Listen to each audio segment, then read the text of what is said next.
Shalom, salam sejahtera pemirsa Mutiara Iman yang terkasih dalam Kristus.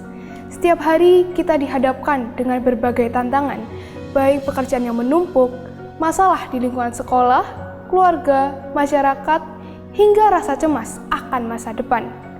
Seringkali kita mencari sumber kekuatan di hal-hal duniawi, namun membuat kita semakin lelah. Sebagai orang beriman, kita memiliki sumber kekuatan yang tidak pernah habis, yaitu doa.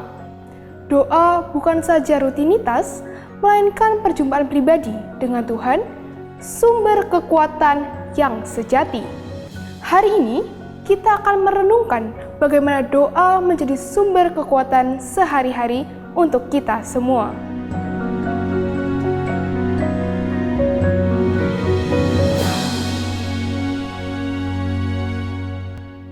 Untuk membahas tema yang menarik hari ini, sudah hadir bersama saya Romo Kristoforus Rawi Okarem atau akrab disapa Romo Kristo. Selamat datang Romo Kristo.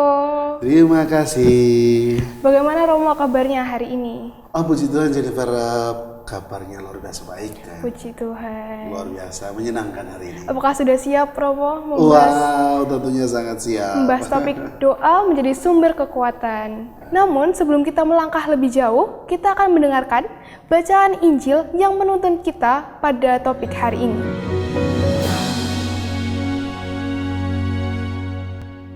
Bacaan dari Injil Lukas bab 11 ayat 1 sampai 13. Pada suatu kali Yesus sedang berdoa di salah satu tempat. Ketika ia berhenti berdoa, berkatalah seorang dari murid-muridnya kepadanya, "Tuhan, ajarlah kami berdoa, sama seperti yang diajarkan Yohanes kepada murid-muridnya." Jawab Yesus kepada mereka, "Apabila kamu berdoa, katakanlah, Bapa, dikuduskanlah namamu, datanglah kerajaanmu, berikanlah kami setiap hari makanan kami yang secukupnya, dan ampunilah kami akan dosa kami. Sebab kami pun mengampuni setiap orang yang bersalah kepada kami, dan janganlah membawa kami ke dalam pencobaan." Lalu katanya kepada mereka, "Jika seorang di antara kamu pada tengah malam pergi ke rumah seorang sahabatnya dan berkata kepadanya, 'Saudara, pinjamkanlah kepadaku 3 roti, sebab seorang sahabatku yang sedang berada dalam perjalanan singgah ke rumahku dan aku tidak mempunyai apa-apa untuk dihidangkan kepadanya.' Masakan ia yang di dalam rumah itu akan menjawab, 'Jangan mengganggu aku, pintu sudah tertutup dan aku serta anak-anakku sudah tidur. Aku tidak dapat bangun dan memberikannya kepada saudara.'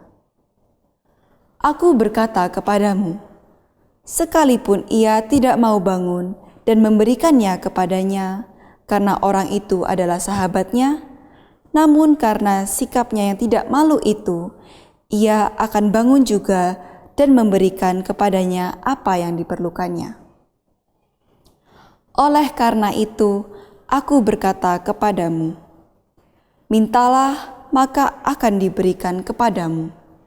Carilah maka kamu akan mendapat. Ketuklah maka pintu akan dibukakan bagimu.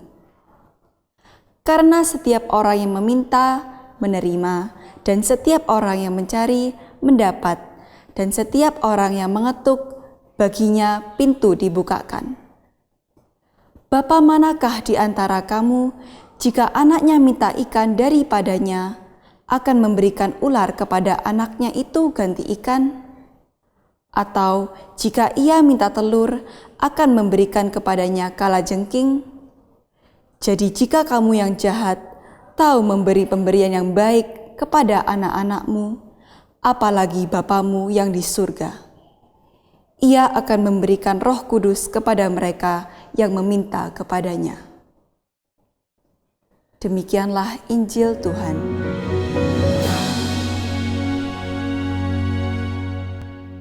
Saudara, sungguh bacaan Injil yang meneguhkan bahwa melalui doa Tuhan membuka jalan dan memberi kita kekuatan. Untuk memperdalamnya, mari kita mendengarkan renungan singkat dari Romo Kristo. Romo, dipersilahkan. Terima kasih Jennifer. Bapak Ibu para saudara dan saudariku yang terkasih dalam Kristus Tuhan. Menarik sekali bacaan yang diperdengarkan kepada kita hari ini tentang hal berdoa. Bacaan ini jika kita menyimaknya dengan baik, ada 3 bagian besar yang tercantum di dalam teks Injil ini. Bagian pertama, kita melihat tentang sikap para murid, kerinduan para murid meminta kepada Yesus supaya mengajarkan mereka sebuah doa. Kemudian pada bagian yang kedua, kita akan mendengarkan bagaimana Yesus berkisah tentang 2 orang sahabat. Yang salah satunya pada malam hari pergi ke rumah sahabatnya untuk meminta roti. Dan ini adalah sebuah konteks yang sangat indah untuk kita lihat bersama. Kemudian pada bagian ketiga, kita diantar pada sebuah perumpamaan yang sangat indah, di mana Tuhan meletakkan relasi antara bapa dan anak. Dan juga Tuhan menggarisbawahi bagaimana usaha manusia yang harus mencari, yang harus mengetuk, yang harus meminta, supaya segala hal yang ia harapkan diberikan oleh Tuhan. Para saudara dan saudari yang terkasih, sahabat mutiara iman yang dicintai Tuhan, berbicara tentang berdoa sebagai kekuatan bagi kita dalam kehidupan kita sehari-hari adalah hal yang mesti kita renungkan, adalah sebuah kebutuhan primer bagi iman kita. Di tengah dunia yang begitu luar biasa disibukkan dengan banyak perkembangan ini, Jennifer, dengan segala macam hiruk pikuk, orang berjuang untuk mendapatkan segala hal yang diinginkan. Entah hal-hal duniawi, melalui pekerjaan, melalui segala usaha, bahkan segala macam yang menjadi tuntutan-tuntutan tertentu, membuat orang lupa akan sesuatu yang harus mereka terima setiap hari, yaitu berkat dari Tuhan. Dan berkat dari Tuhan ini sejatinya selalu mengalir bagi setiap orang yang datang kepadanya, yang meminta, yang mengharapkan.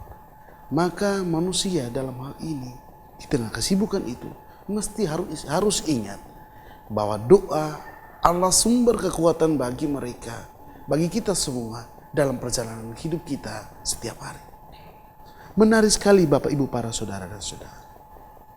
Jika kita lihat teks ini, bacaan Injil hari ini, ketika para murid meminta supaya Yesus mengajarkan mereka berdoa, dan pada saat itu Yesus mengajarkan mereka berdoa Bapa Kami. Yang menarik di sini adalah Yesus menggunakan kata Bapa untuk menggantikan subjek Allah itu sendiri. Dalam teologi perjanjian lama, orang selalu melihat, bangsa-bangsa Israel selalu melihat bahwa Tuhan yang mereka iman itu begitu jauh. Tuhan yang transenden, yang tidak kelihatan, begitu jauh dari mereka. Maka ketika dalam kisah-kisah dalam perjanjian lama, ketika Allah menampakkan diri dalam rupa tiang awan, tiang api, semua orang pada ketakutan. Kenapa Tuhan kok begitu dekat? Nah, dalam perjanjian baru ini, Yesus malah memperlihatkan bahkan lebih dekat. Maka konsep iman kita dalam perjanjian baru soal relasi dengan Tuhan adalah bukan lagi soal sesuatu yang transenden, yang jauh sekali tidak kelihatan, tetapi yang imanen, yang dekat dengan kita. Bahkan Tuhan memperkenankan kita untuk menyapa Allah kita itu adalah Bapa. Dan itu justru sangat menarik, karena pada saat yang sama kita adalah anak-anak. Maka ketika kita di tengah dunia ini dengan segala kesibukan, doa menjadi sesuatu yang sangat penting. Mengapa? Karena pada saat yang sama kita sebagai anak di tengah kegelisahan, kita diharapkan untuk berseru kepada Bapa kita, kepada Tuhan kita. Dia pasti memberikan yang terbaik bagi anaknya. Amin. Jadi sebenarnya doa ini bukan sekedar kata-kata ya Romo, melainkan lebih ke komunikasi antara anak dan juga bapaknya. Benar sekali. Jadi ini adalah permenungan yang sangat indah sebenarnya. Maka ketika kita disibukkan dengan segala macam rutinitas, kita disibukkan dengan segala macam pekerjaan-pekerjaan kita, itu ibarat seperti dalam bacaan Injil itu muncul pada bagian kedua. Kisah dua orang sahabat.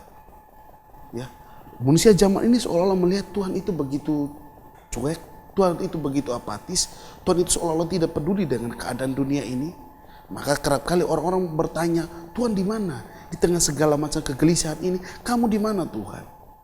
Kamu di mana dengan segala perkara yang saya hadapi? Nah, kisah ini diperlihatkan pada bagian kedua. Seorang sahabat pergi ke rumah sahabatnya untuk meminta roti. Usaha yang digambarkan dalam teks itu adalah dia mengetuk pintu rumah sahabatnya. Dan sahabatnya di dalam digambarkan seolah-olah dia hendak beristirahat. Dan kita melihat bahwa setiap kali dia berusaha, sahabatnya di dalam rumah itu tidak serta-merta membukakan pintu. Tidak serta-merta membukakan pintu dan melayani dia. Disinilah kita diperlihatkan bahwa manusia hendaklah berusaha untuk senantiasa datang kepada Tuhan. Silakan mengetuk pintu hati Tuhan. Tuhan tidak pernah tidur. Dalam doa, dalam relasi kita dengan Tuhan, Tuhan tidak pernah tidur. Kelihatannya begitu lama, tetapi Tuhan kita pasti akan keluar dan memberi kita roti, memberi apa yang kita minta. Dan ini adalah sebuah gambaran keindahan luar biasa, bahwa doa itu sebetulnya adalah kekuatan bagi kita dalam kehidupan kita sehari-hari.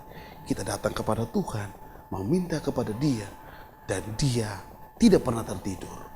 Dia akan datang, membuka pintu dan memberi kita roti.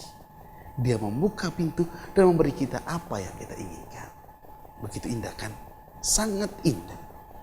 Kemudian kita lihat lagi pada bagian ketiga, bagaimana doa itu adalah sebuah relasi seperti bapa dan anak. Tidak mungkin seorang bapa ketika anaknya minta roti dia memberi batu. Ya, ketika minta ikan dia memberinya ular. Tidak mungkin. Bapa mana di dunia ini seperti itu? Sebuah pertanyaan retoris dalam kitab suci, dalam sabda yang kita dengarkan. Mau menggambarkan bahwa relasi ini begitu indah. Relasi yang senantiasa terjadi dan Tuhan mengaruniakan dan menyatakan bahwa kamu adalah anak-anakku. Dan ketika kamu datang kepadaku, pasti aku akan memberikan yang terbaik untukmu. Maka di tengah segala kegelisahan manusia zaman ini, di tengah segala hiruk-pikuk dunia zaman ini, dengan segala macam kesibukannya, satu harapan penting adalah bahwa apapun situasi itu, jangan pernah sekali-kali kita lupa Bapa kita, Tuhan kita. Datanglah kepadanya dan Dia akan memberikan kita sesuai yang kita harapkan. Anehnya manusia zaman ini, Jennifer, bahkan lebih sibuk mencari hiburan-hiburan di luar. Ketika mengalami kegelisahan, cenderung untuk mencari sesuatu yang nikmatnya sesaat. Akibatnya apa?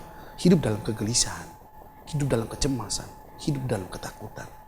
Tetapi kalau doa itu yang dicari, relasi yang senantiasa dibangun dengan Tuhan, itu menjadi sebuah kekuatan yang memberi kedamaian, menenangkan batin, yang membahagiakan, dan segala hal yang kita harapkan diberikan Tuhan. Baik, jadi sebenarnya untuk menghadapi tantangan dunia ini, kita harus datang kepada Bapa kita melalui doa. Dan doa adalah kebutuhan primer setiap kehidupan manusia. Baik, terima kasih Romo, sebuah renungan yang sangat mendalam dan bermakna. Kita ingin menggali lebih dalam lagi bagaimana praktik doa dan bagaimana doa itu nyata di kehidupan kita sehari-hari. Namun setelah jeda yang berikut ini, maka tetaplah bersama kami di Mutiara Iman.